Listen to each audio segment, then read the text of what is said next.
आरोग्य संगीतामध्ये म्हणजे म्युझिक थेरपीमध्ये क्षुधानाश ॲपेटायझर या विषयावर आपण बोलणार आहोत. क्षुधानाश म्हणजे भूक कमी करणे किंवा भूक हरवणे. हे विशेषतः काही औषधं किंवा पदार्थामुळे होऊ शकते जे भूक कमी करतात.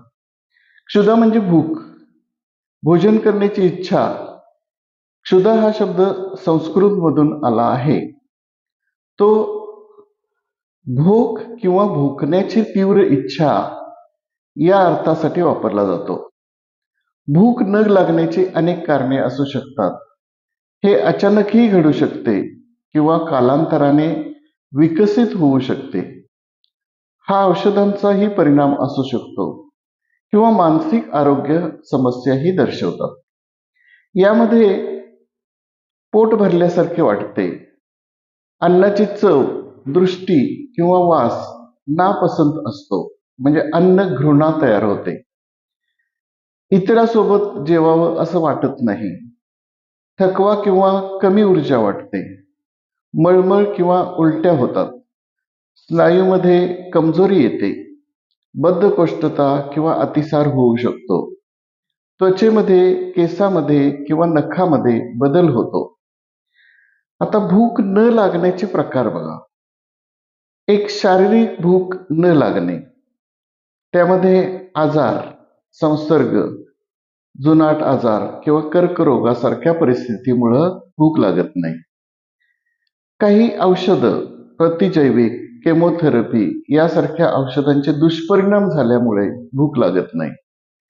वेदना, शारीरिक अस्वस्थता किंवा वेदना ज्यामुळे खाणे कमी जाते.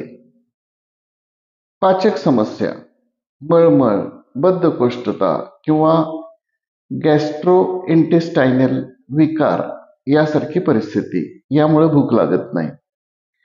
आणि दुसरा प्रकार आहे मानसिक भूक न लागणे. यामध्ये आहे पहिला आहे उदासीनता, दुःख किंवा निराशेच्या भावना ज्यामुळं अन्नामध्ये रस कमी होतो. चिंता, तणाव किंवा चिंता, मळमळ आणि खाण्याची इच्छा नसणे असं होऊ शकते. तिसरा आहे खाण्याचे विकार, एनोरेक्सिया किंवा बुलिमिया यासारख्या परिस्थिती ज्या खाण्याच्या वर्तनावर परिणाम करतात. आता भूक न लागणे, जीवन बदल म्हणजे हलणे, नोकरी बदलणे किंवा खाण्याच्या सवयीवर परिणाम करणाऱ्या नातेसंबंधातील समस्या यासारख्या घटना घडतात आणि त्यामुळे भूक लागत नाही. सामाजिक परिस्थिती म्हणजे सामाजिक चिंता किंवा अस्वस्थतेमुळे इतरांसोबत जेवण टाळतो आपण. सांस्कृतिक घटक म्हणजे जीवनशैलीतील बदल किंवा सांस्कृतिक बदल जे आहारातील प्राधान्यावर प्रभाव टाकतात. आता क्षुधानाशावर प्रतिबंध कसा करता येईल? चांगले पोषण ठेवा, म्हणजे संतुलित आहार, भरपूर फळे, भाज्या, संपूर्ण धान्य आणि पातळ प्रथिने खाण्यामध्ये घ्या. हायड्रेट राहा, म्हणजे भरपूर पाणी प्या, त्यामुळे सतत होणारी वांती कमी होते. नियमित जेवण करा, म्हणजे जेवणाच्या वेळा चुकवू नका. तणाव मर्यादित करा, म्हणजे ताण कमी करा, ध्यान करा, व्यायाम करा.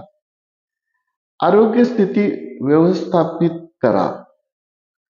जेवण वगळणे टाळा, मला हे नको ते नको असं म्हणू नका. काळ्या मिठाने गॅसेसची समस्या कमी होते, भूक लागते व पोटही साफ राहते. हिरड्याचे चूर्ण, सुंठ, गूळ, सैंधव मीठ एकत्र घेतल्याने ही समस्या दूर होते. सफरचंदानेही भूक वाढून रक्त शुद्ध होते. गव्हाच्या कोंड्यामध्ये सैंधव मीठ आणि ओवा घालून त्याची पोळी बनवून खावावी. हे सर्व क्षुधानाशावर प्रतिबंध करू शकतात. मात्र आरोग्य संगीतामध्ये चंद्रकंस, मालकंस, श्री, शुद्ध सारंग या रागाच्या सुरावटी क्षुधानाशावर परिणामकारक ठरतात असं म्हटलं जाते. धन्यवाद.